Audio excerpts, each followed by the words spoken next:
Alright mga kaibigan, the table is set for this match sa pagitan po ni Mika Immonen, the Fantastic Finn laban kay, well, Asia's Ace Antonio Nicoy Lining.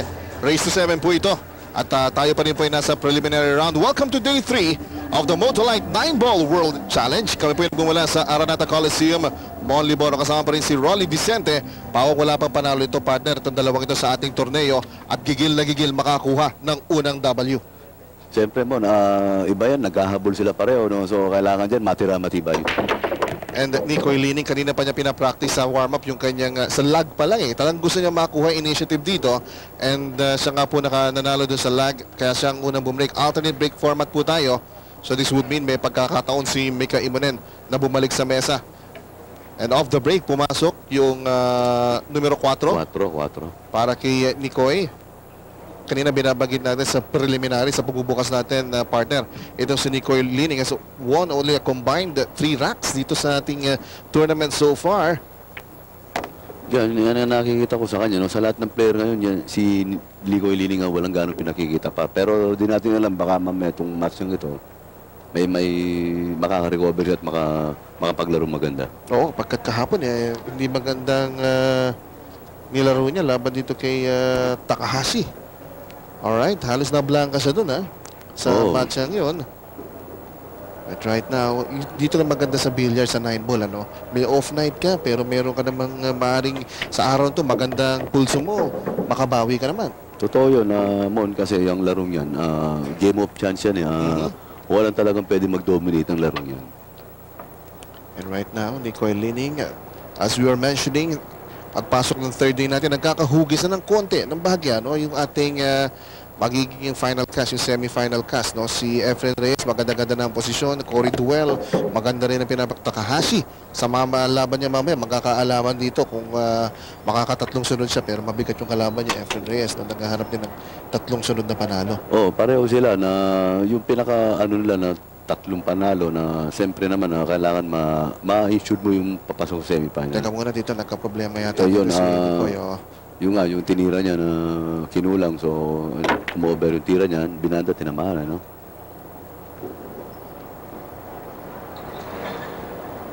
Maganda na sana yung touch niya, no, kanina, pero except for that last shot na halos nag-freeze sa 7-ball yung pato, nahirapan pa siyang patamahan yung 5.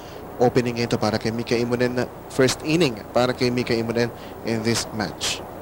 Kaya nga, tinitira yung numero 5 yun, pero hindi naman kadali yan. Pero as a world-class player, no, palagay ko hindi na ganong mahirap para sa kanya ito. Mika Immonen really dying to bounce back dito sa tournament na ito. Magandang tira. Sa nipis. Magandang tira. Napinahan niya ng maganda. Ngayon magpapalit ng plangketa ito. He will use his left. Alright. Last 3 balls para kay Mika Immonen. Kasi itong laban nila talaga ito, kailangan mag-straightan sila rito Dahil nga yung quotient system, no? Dahil yung laro natin, habang papalapit, lalong nagiging exciting That's right. Yung binabagid mong quotient in case of a tie, mga kaibigan. Malaking tulong. Pagkat bibilangin po yung mga natalo mong mga racks at yung napanalunan mo, kung sino mo pinakakonting talong racks, malamang sila po ang makapasok. Kung meron pa pong triple tie or even quadruple tie, magkakaroon ng buy, magkakaroon po definitely. Kung ikaw mas marami ka napanalunan racks, medyo yun, yung buy, ikaw ang magdadraw ng buy doon. Ito yun. At Mika Immonen, wrapping up this one, mga kaibigan. Winning rack number 1 sa ating pong first match sa ating third day of the competition sa Motolite 9-Ball World Challenge. We'll be right back. Ito na po mga kaibigan, magbubukas na ating rack number 2 sa ating race to 7 match sa pagitan ni, the Fantastic Finn, Mika Immonen, and Antonio Nicoy Lining. Dahil po sa alternate breaks natin, magbe-break dito si Mika Immonen. Dalawa kagad nakita kong pumasok doon. May gumagalaw pa. And strong break para kay Mika doon, Pero ito, naka-cluster yung mga bola dito sa may lower foot corner. Beach cover, no? Kumover yung dos Sa sais. sa sais. So, pero madaling banday ng pinag-aaral lang naman niya rito kung paano niya mabandang safe. Pero mukhang, Hindi, mukhang kita eh. Mukhang pasok, ah. Oo. So, Mukhang pasok. bagsak lang. Oo, yun. Yun lang ang ginawa niya, no? Ni Mika Imanen. Yun mo nang ginawa niya raw, sinadya niya ilagay yung putiran para susunod, i-safe na lang niya. Yun nga ginawa din ni Mika Imanen. Magandang cover dun sa medyo nagpakita ng konti. Nagpakita, Pero palagi ko hindi talaga yun ang gusto mangyari niya, no, ni Mika. Ang gusto niya mangyari, makalawit yung pamato dun sa 9 para may cover niya. umopen pa, no? So, Yun, open, medyo napangiwi siya, hindi siya nasiyahan.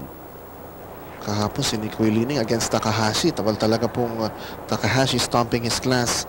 Laban kay Nico Lining, 7-1 yung final score dun. So, may dito si Nico eh. Oh. Kailangan sa kanilang dalawa, maka-score sila ng marderan. Oh, Hindi naman no? Dahil, iba yung mga marderan sila makakatulong sa quotient nila. Ito pong si Mika Imanen had the bad luck na yung first 2 matches niya, dalawang higante ka agad yung bumangga sa kanya. Efren and Bustamante, but right now, Mika Imanen showing his class dito sa match na ito. Tama ka, no? Yung naging draw niya, no? Nakaharap niya kagad si Efren, tapos si Bustamante, no? So, hindi mo naman maano sa kanya yung gano'n na mabigat kagad ang nakaharap niya. Last 4 balls para kay Mika Imanen. Ang swabe mag-stroke nito, partner, ano? Ito si all mga European players, straight talagang yung stroking nila eh. Kung titignan mo, here's Mika Imanen. Last 2 balls at aakat siya dito ang 2-0 laban kay Nico Lining. Ayaw ko pang tapusin yung sinasabi ko doon dahil hindi mo mapasok ang 9. Yun, pumasok na. So sige, 2-0. Imanen over Nico Lining. Dalawang straight tracks na po ang napapanalunan ni Mika Imanen. Ito po siya po ang defending world champion. Balikan natin itong magandang tira dito ni Mika Imanen. On the 3 ball at Swabe lang, oh. Yes, at prior to the World Challenge, yung World Billiards Championship sa Cardiff, hindi ganung sabi nga, kahit siya nagulat na pagkat hindi masyado tumitimbang ito sa Mika Imanen before that pero pagkatapos noon, naging phenomenal na rin yung kanyang tuloy-tuloy na pag-akyat sa world standings. Nagulat din siya dahil pati yung mga kababayan suddenly appreciated yung ginagawa daw niya internationally. Alam mo nung nakuwento mo yan, totoo niyan, nung nasa Pro Tour kami, 1995-96, nakakita ko na yan Nakaharap na minsan ni Bustamante yan Nabanggit ko pa sa kanila na ako darating ang araw, yan, magiging world caliber. Ayaw ako paniwalaan nila Bustamante nung araw. Sinabi ko, bakit ba ganun ang comment nila, Django? Ano bang nakita mong style ni Mika nung nagsisimula pa lamang noong mga taong 95-96? Pinagmamasdan ko siya, yung paghawak niya, paghago niya ng tako, paghawak ako. Ito ako yung mga talagang nagiging world class player, mga ganong klaseng style. Fundamentally sound. Fundamentally sound. And one thing na nababanggit din ni Mika, yung exposure niya sa TV games. Ang laki doon na itutulong doon sa kanya. So he would join tournaments, lalo-lalo na pag alam niya may TV coverage. Yun, isa pa yung nakatulong sa kanya, no? Isa pa. Kasi nung nasa Pro Tour kami, lahat ng naging namin, whole season, nasa PAX, kami noon PAX Sports. Ano po cover sa amin noon. So doon, nasanay na siya hanggang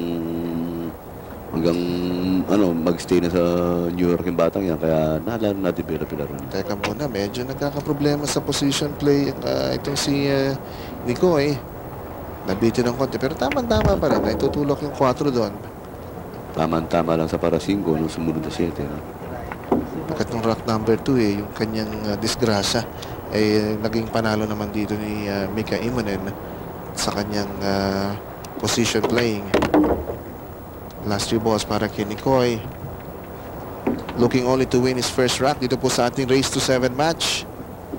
Day 3 ng Motoline 9-Ball World Challenge. Kailangan niya mag-stretch dito. Teka muna, magre-reapproach siya dito. Hindi magandang pulso niya doon. Kailangan kumuha siya ng tamang balanse ng katawan niya. Again, legal po ang tira as long as may isang paa ka nakadikit sa sahig. Nakapatong sa sahig.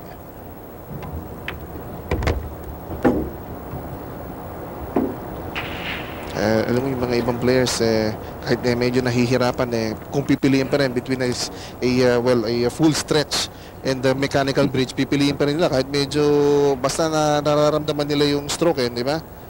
Ayaw ba gumagamit talaga ng bridge? Iba yung kasi, no? Kailangan talaga yung kung ano yung regular ramdam, pakiramdam mo yun.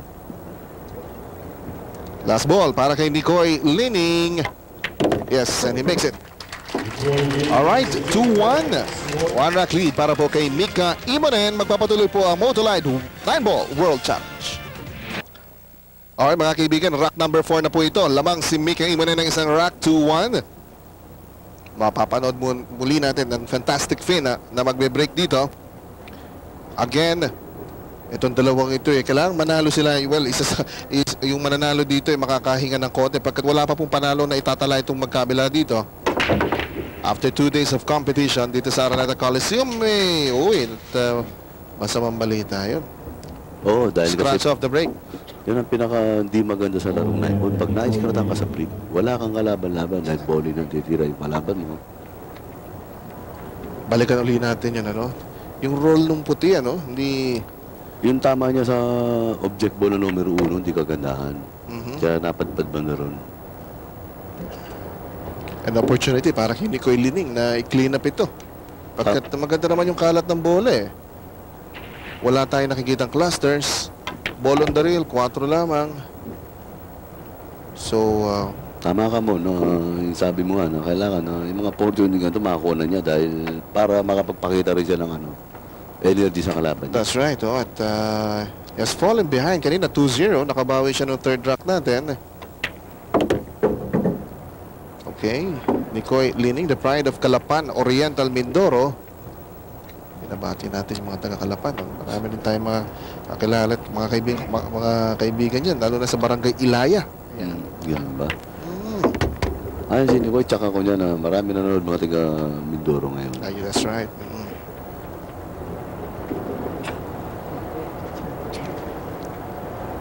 Nag-iingat dito si Nicoy Lining pagkat sa competition to, sinasabi mo nga hindi ka maaaring magkamali o magkaroon ng aksidente dito dahil alam mo yung kalaban mo gustong pumuntos ng maraming racks over you hindi ba? Tama. Ito po si Nicoy in the past 2 days 3 racks pa lamang na ipapanalo pagkat natalo siya 7-1 kay Takahashi nung kahapon at nung first match niya 7-2 naman kay Corey Duell. Alam mo yun, si Lining, mabigat na player dahil nakasama ko yun, manalo sa All Japan yun 2 years ago Magkasama kami and this year, partner, dito sa IBC first stop dyan sa Japan, nung tumayo lamang ito tumimbang din si Nicoy Lining, 9th place siya doon, although napanalunan niya ni Corey Duell, at 2nd place si Bata. Tama.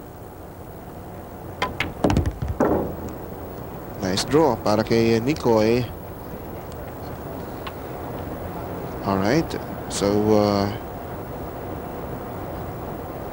is set to tie this one. Mapapasok ang 9, no problem there. 2-all mga kaibigan after 4 racks, and Nicoy Lining tying this match against Mika Immonen.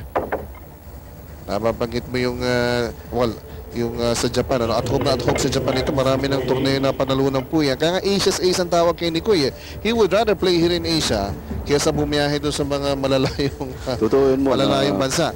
Hindi lang sa nanalo rin ng Taiwan Open yan nung mga previous nung araw. 1994, yung Asian Championship sa Taiwan.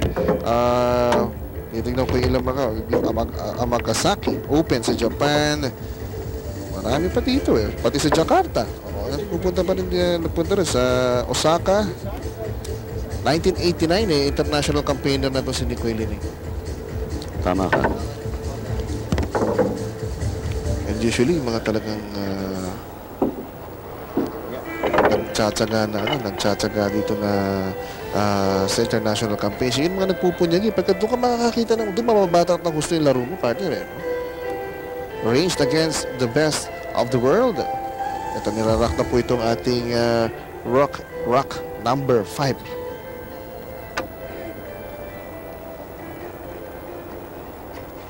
Nicoy Lining. Matapos humabol from 2-0, natablo niya. Winning 2 racks po dito, back to back. May pumasok off the break. Ball number 5. Ito, nice opening na naman sa kanya to, partner. Yung uno. Napanatili niya sa gitna yung cue ball niya. So, magandang break. Yes. Alam mo yun, si Lining, isa sa mga magandang bumbreak sa mga pro player yan.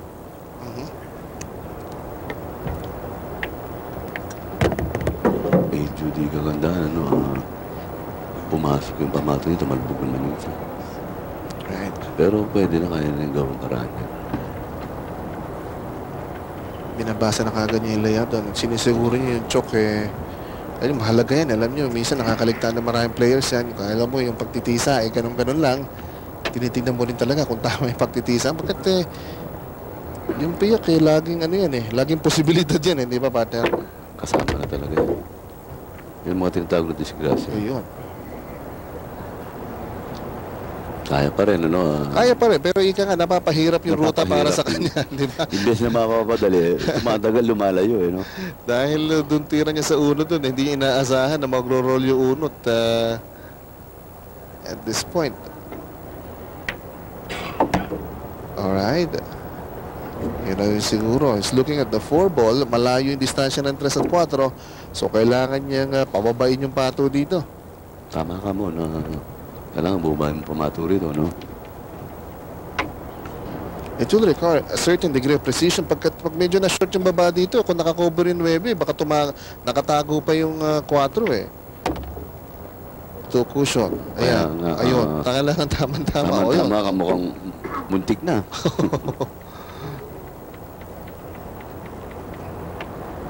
Race to 7 po ito, mga kaibigan.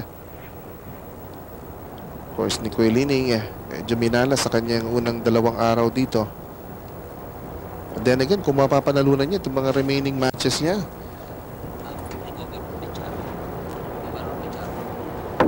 Nicoy. Oh!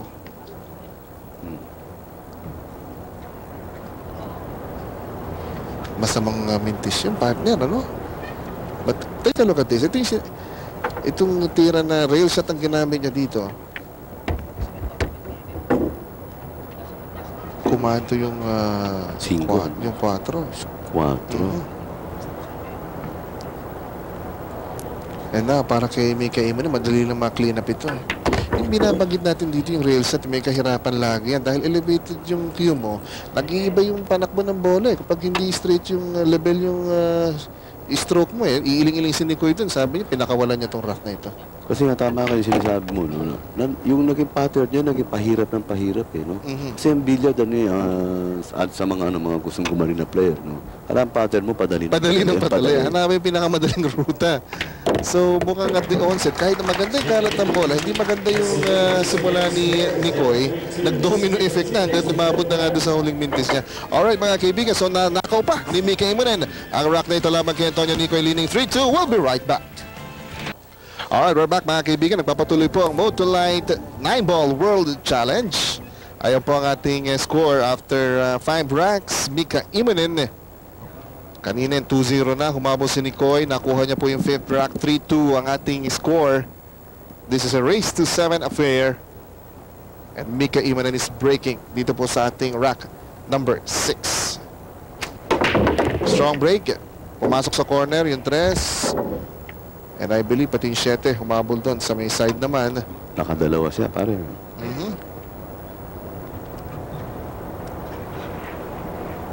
Alright. Quickly pinag-aralan niya yung layout dito. 4 na lang ang tinitignan niya. 4 and 8 yung medyo 4 and 8, pagka-dikit doon, Ito, soft-spoken ito si Mika Immonen. Sobrang hirap magsalita. Parang hindi mo nakikitaan din ng yung kanyang emosyon parang iisa. Of course, nung first day doon ko lang naman siya nakitang ngumiti matapos yung kanyang mga talo nahirapan na siyang ngumiti. Of course, ganda yung ngiti niya nung opening natin dahil nandun yung mga binibinang Pilipinas candidates. Kaya nga, yun nga napansin ko Alright.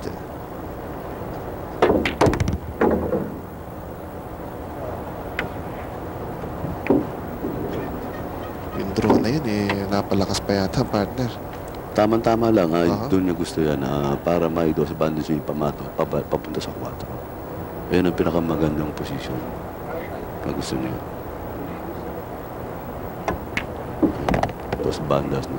Yes. Siguradong bababa rito, hindi na siya gagamit ng pwersa. Yes, and last 5 balls para kay Mika Immonen.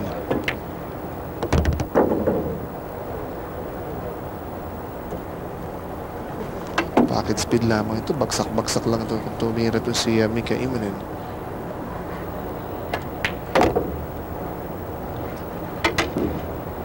Napapansin ko sa kanya, medyo di pa niya ganong gamay yung takbo ng bola. Oo kita mo. Naiiling siya dito. Kanina ko pa siya napapansin na yung mga preparasyon niya na sumusobra.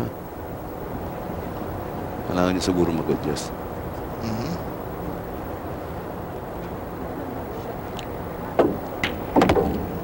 Let's see. Ito.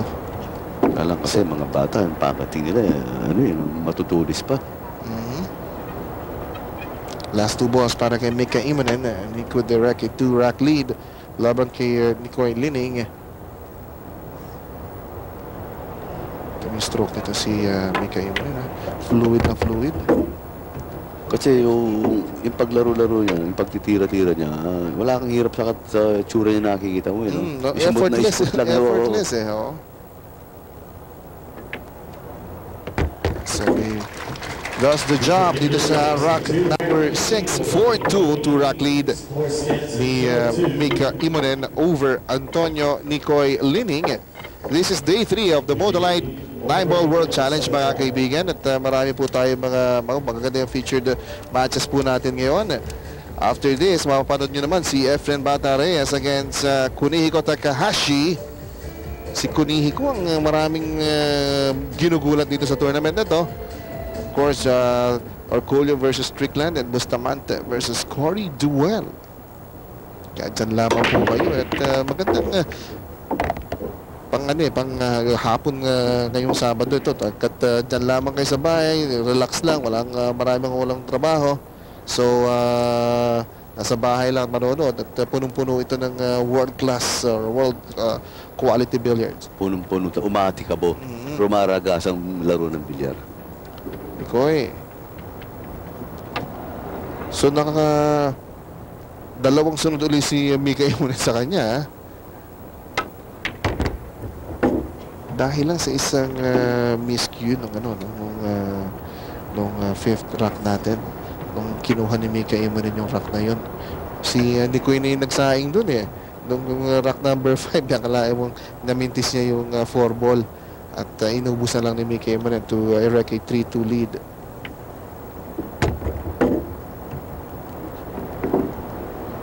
Yun na lang talaga, kung napansin mo yun, Mono, yun lang talaga yung niya, lala siyang ibang choice. Kundi i-roll na lang.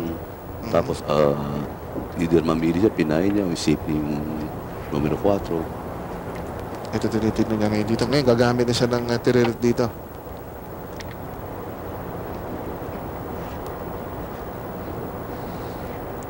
Alright. Kukunin pa sa nipis to, partner. Palaki ko. Konting karga yung pato. Ayun. At maganda yung position sa 5.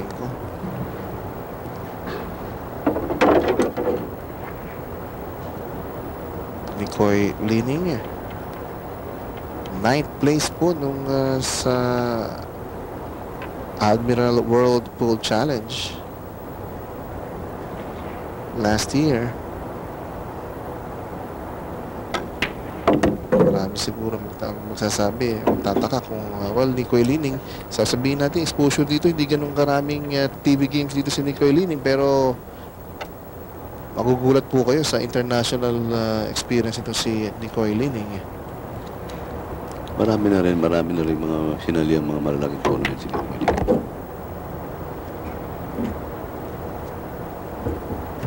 Alright, last 2 balls para kay Nicoy. And this would narrow the gap between him and Mika Immonen. Ngayon, 2-rack lead niya ni Mika Immonen. Mapapansin mo, pagpasok ng third day natin, ito asahan ko dito magiging hapitan o balikatan yung mga matches Pagkat alam na nila, nagkakahugis na yung semifinals. So alam na nila na kailangan mas maraming racks ang mapanalo ko. So correct ka dyan. Correct ka dyan. At, dahil yung laban yun talagang pabigat ng pabigat yan. Alright, so ito Nicoy Lining 4-3.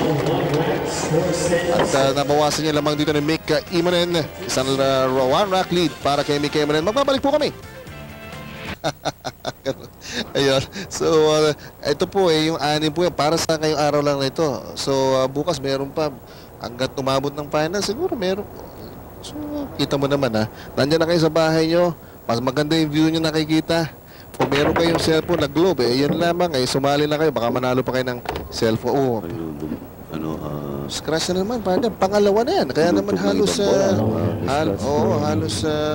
sipain na ni Mika yung tako niya dito.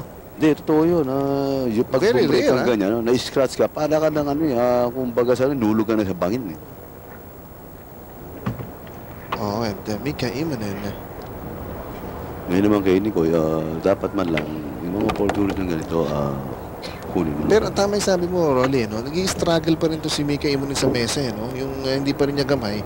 Kanina, nung huling rap, may mga tira pa siya na long yung pato.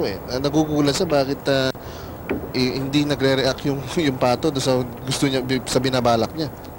Totoo yun, tama ka dyan, Mono. Dahil kasi, iba kasi talaga yung behind ka, galing ka sa mga talo. So, ang baga sa yung mga isipan mo dyan, mga pakiramdam ng katawan mo dyan, parang tingin mo palagi namamali. Ayun, bagay, kinu-question mo na rin, tulad ngayon, sigurado, ang iniisip ni Mika Immonen, bakit ganun yung break ko? Dalawa na umi-scratch. May mali ba? Diba? Para si Nicoy Capon, nangyari sa kanya ron, parang tingin niya, lahat ng gagawin niya, mali.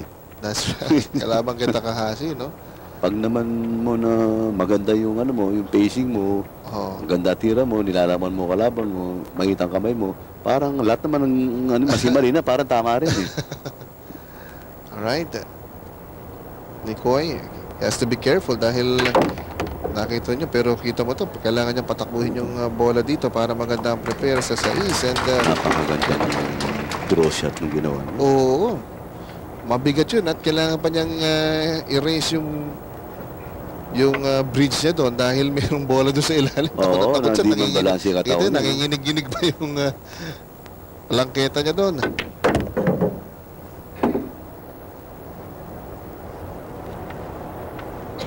Ang gaganda ng mga draw shot na binibigay dito. Kung ito si Mika nag-i-struggle doon sa mesa, pakiramdam naman ni Nicoy pati yung mga paatras niya click na click. So mas maganda ngayon yung control niya dito.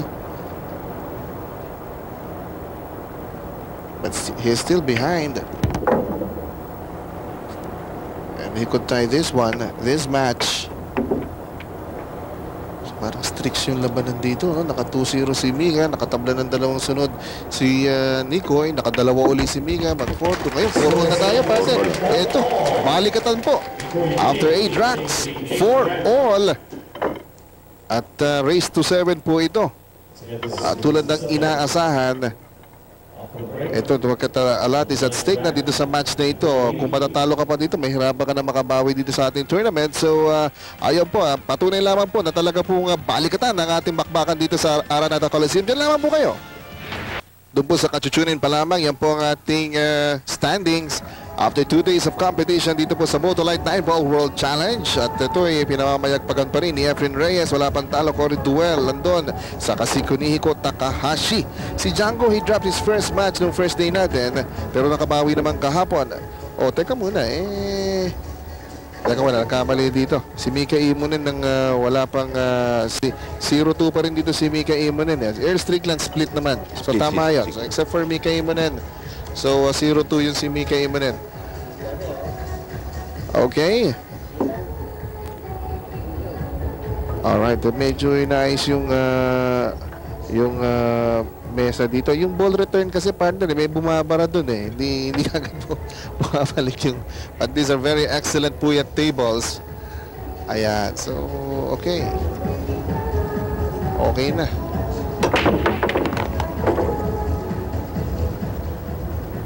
Alright, off the break. May pumasok. Yung uno. May bigay, dahil yung kilos Pati yung dos, pumasok din. pumasok. So, nakadalawang bola at position yung numero 3. Yung 4, palagay ko, pasok din. But in this match, Rolly, sabi nga natin before the start, kailangan iwanan ng isa yung, kung ikaw talaga may balaking ka pang magandang finish dito sa ating preliminary round. Kailangan mag-establish ka ng more racks na mapapanalo eh. Tama. Isa kayo, balikatan dito eh. You're right. Kasi kaysa patay, maaaring mangyari, pero dahil balikatan yung nagiging laban nila, di ba? So, maliit lamang yung diferensya, yung mga racks won. Alam mo, kagandahan ito naging format natin sa tournament na ito. No? Napakaganda dahil mula sa simula hanggang patapos lahat counted Lahat puro may bearing. So, yun, malaking bagay para talagang kailangan magporsige mo na maski isang game wala kang may tatapon. Ito nga nangyayari dito, kaya naman po napakahigpit ng labanan natin. 4-all, race to 7 po ito. Nicoy Lining, kanina 4-2, he fell behind 2 racks, pero with this one, if he would seek the 9 ball, 3 straight racks na napapanalo dito ni Nicoy. Tama. Magiging 5-4 tayo. Hintayin natin. Itong last ball ni Nicoy. No problem there. Yes, 5-4. Finally, ito si Nicoy Lining taking the driver's seat dito po sa kanyang match against Mika Imonen. Si Mika naman ang napako dito sa 4. Race to 7 po ito, and Nicoy Lining medyo heaving a sigh of relief after winning that rack. He's been playing catch-up since the start of this match, Rolly. 2-0. Ang ganda nung simula ni Mika Imonen Nakabawi siya ng 2 sunod din, naging 2-all, tapos biglang Mika uli, bumukso for 2 straight racks, 4-2. Bawi uli si Nicoy, 3 straight, 5-4.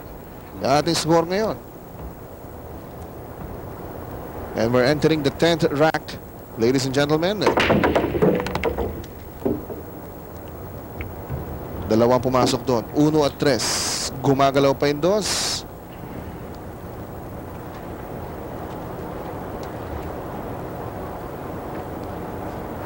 Let's see, ito si Mika Imonen. At kanina binamasdan natin siya habang pinapanood si Nicoy Lining. Tama ka doon, Rolly, para bang pinag-aaralan niya what's going wrong at bakit nahihirapan siya sa match na ito. Actually, nahihirapan siya sa tournament nito. Pagkatapos nga ng first 2 days natin, bumangga muna siya kay Efren, tapos kahapon kay Django, and now Nicoy Lining.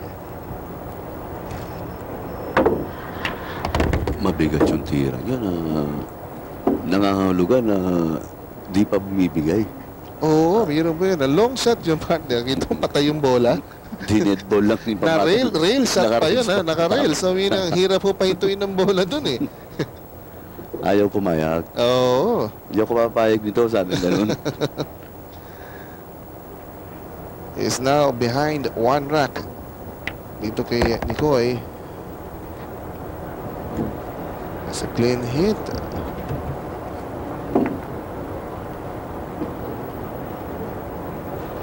Alam mo yung mga player na matitindi packeting, yung mga ganito-ganito. Parang baliwala, hindi ka mukha natin pag Alo ka, tumatabo ng pawis na kagad. Pero right now, for lalo na sila Mika Imanez, sanay na sanay sa mga well, TV games. Uy, pero dito, yung long shot niya. Hindi ka kadalian yung tirang yung partner eh. Pero naging parang two-way shot yun dahil sumipti dun sa behind the six, ano? Kaya nga. So meron pa rin konting swerte si Mika Imanez doon. May dala pa. May dala pa. Nakita nyo po yung cue ball behind the six at lacing pa yung cue ball doon. And Nicoy leading this match by 1, 5-4.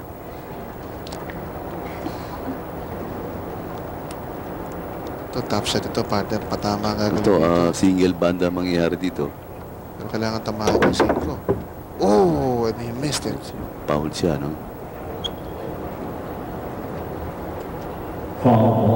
Foul ball, mga kaibigan, sa ball in hand para kay Mika Imanez.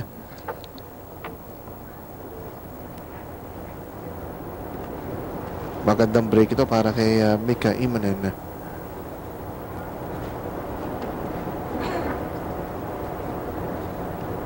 Mahirap yung bilingawan doon ni Nicoy. Kahit yung sa patama din, konting-konti lamang yung minitis doon. But then again, opportunity para kay Mika Imanez to clean up the table. Last 3 balls para kay Mika Imanez, and he could tie this match at 5-all.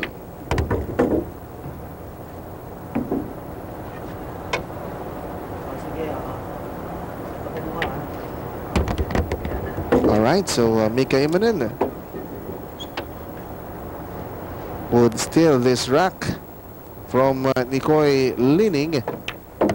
Yes. Magandang laban. Oo, ito. 5-all. After 10 racks, mga kaibigan, race to 7 po ito. Malapit na magkatapusan ito. Diyan lang po kayo, walang bibitaw. Well, ito yung meaningless ni Nicoy dito, partner, ha? Kung babalikan natin yun at Mahaba kasi, Mone, no? Kaya medyo talagang may sablay yun. so ito po si Mika Imanez bouncing back at 5-all po tayo. Pakita mo ginagamit niya ng shaper yung Q-tip niya. Dahil hindi siguro sabi niya baka yun ang mali. Sabi niya yung kapit ng tisa. Alright, strong break by Nicoy. O walang pumasok dito. Wala.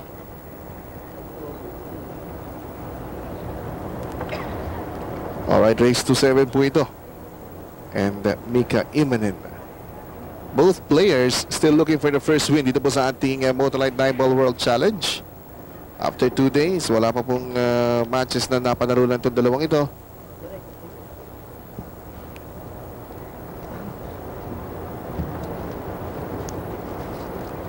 Alright, and Mika Imanez off the break wala po na ipasok to si Nicoy. So opportunity para kay Mika ito. May cluster po doon yung 6, 4, and 7. And si Mika Imanez panayang tingin din doon. Pero kung magandang lalaro ni Mika dito sa rack na ito, he'll be on the hill to winning this match against Nicoy Lining. Gagamit ng tiririt si Mika dito. Kanina inisip niya kung ipapalit muna niya yung gagamit siya ng kaliwa, pero he used the mechanical bridge. Alright.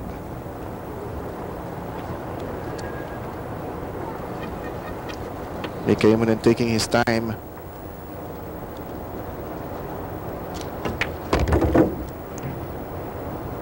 Pasok yung 3. Ay, yung 4. 4. Palagay ko mo pasok dahil sinudya niya ron, no?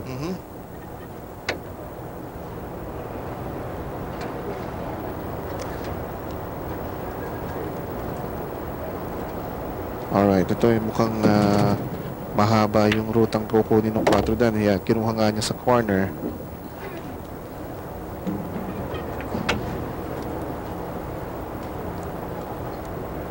Mika Immonen summoning his pocketing dito sa rack na ito. Hindi rin may madadali yung mga naiwang bola dito kay Mika, ha. So yes, final 3 balls para kay Mika Immonen, and he'll be on the hill in this match. $15,000 po ang may uuwi nung magwawagi sa tournament nito. $10,000 naman sa second placer or sa runner-up. Last 2 balls para kay Mika. Stop ball sa 8. Last ball 9. Alright, and Mika Immonen winning this rack. 6-5 na po. Again, race to 7 po ito. He's now on the hill na makuha itong match na ito against Antonio Nicoy Lining. Ito po so far ang pinakabigitang laban na nakover natin dito, partner. Totoo yan mo, nakita mo naman sila na kahit behind sila, no? Nagtatagisan pa rin sila na ayaw umayaw. Yan po mga kaibigan, at sabihin natin this match has been played in streaks. Si Mika muna, si Nicoy, bumawi si Mika, bumawi rin si Nicoy ngayon. Mukhang si Mika Immonen is 1 rack away from winning this match and notching his first win dito po sa ating Modolite 9-Ball World Challenge. Isa pang break dito. He's been struggling sa break niya throughout the match, partner. Dalawang scratch off the break sa kanina. Pero ito walang pumasok. Napapalakpak yung mga Filipino fans dito. Pagkat opportunity para kay Nicoy Lining. Makahil. Oo, at open break yun, partner. So dito open na open yung table natin. So mga kababayan, magkakaroon tayo ng rito, magandang enkwentro, laban, no? Pwedeng maging desisyon ito, no? Oo, so kung mananalo siya sa rack nito, hill to hill na sila. So pivotal 13th track ang mangyayari. Or deciding 13th track. Ito ang pinakamagandang exciting na laban, yes, no? At makakaasa na tayo masusunod na laban natin dito. Na, dahil a lot is already at stake. Wala nakakasiguro na paano lang, pasok na sa semi. So pipilitin nila lahat makuha yung mga racks na maaari lang mapanalunan. And now for Nicoy, nakakita ng panalo dito si Nicoy. Kailangan lamang siya mag-ingat.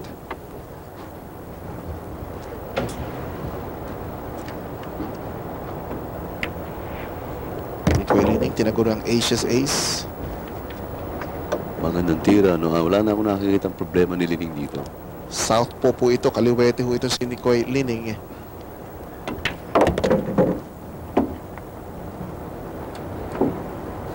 Sa pan break dito kung di ako nagkakamali after this rack. Dahil nga yung kay Mika, yung break niya walang pumasok. So nangyari dito kay Mika, yung breaking niya naging problema, no? Dahil dalawang scratch sa kanina off the break, ngayon naman walang pumasok. Paiba-iba na nga yung pwesto niya sa breaking, eh. Nahanapan niya hanggang ngayon. Oo, hindi niya may lugar. Tama. If there's a player dito na sa masasabi ko nakalugan na sa breaking, si Takahashi. Tama. Alright. Nicoy Lining. 2 balls away. Ayan po. At final ball para kay Nicoy Lining. At hill to hill po tayo dito kung may papasok niya.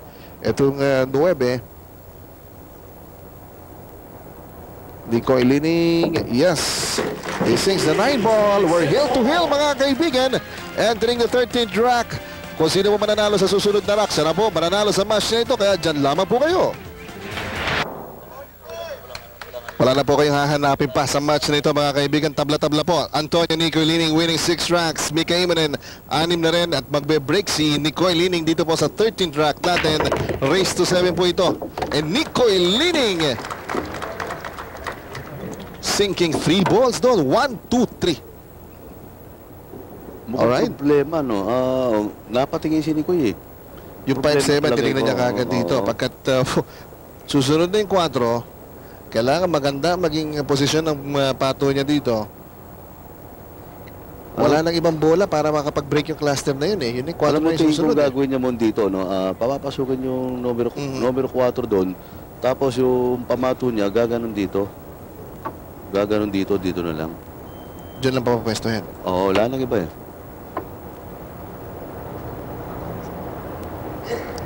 You're looking at the 5-7 cluster. O, ang pinili naman niya ito. May isa Ito, pang papasok posibilidad. yung 4, dito naman niya pinili para tumakbo yung bola rito. Pero mukhang gagamit ng cushion dito. Yun. In which case... Ang tama-tama, magandang pwesto, no? Sinilip niya eh. Kung may pasok sa corner yung 5 eh.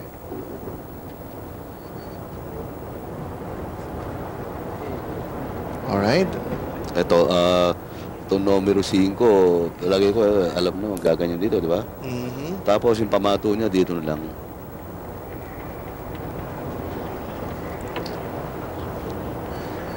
Oh, yan. At gagamit tayo ng... Para tayong hindi fine arts kasi eh. Rolling. Alright. Pero kahit na hindi tayo pintor, tama naman yung krokis mo. So, ayan. Okay, so last 4 balls para dito kay Nicoy Lining. Nag-iingat siya dito eh. Magandang come from behind dito, partner ah. Kung, so a little draw na lamang from Nicoy. He fell back dito sa match natin kanina. Nakalamang ng isang beses pero bumalik si Mika. In fact, si Mika Eman was already on the hill to winning this match. Pero bumalik to si Nicoy Lining. Winning rack number 12 to make the match hill to hill. Last 3 balls para kay Nicoy Lining. Medyo napang-uwi, no? Pero para sa mga viewers, no? Ito, simple tira lang to. Gaganyan na lang dito yan. Tapos yung pamato niya ito. Alright.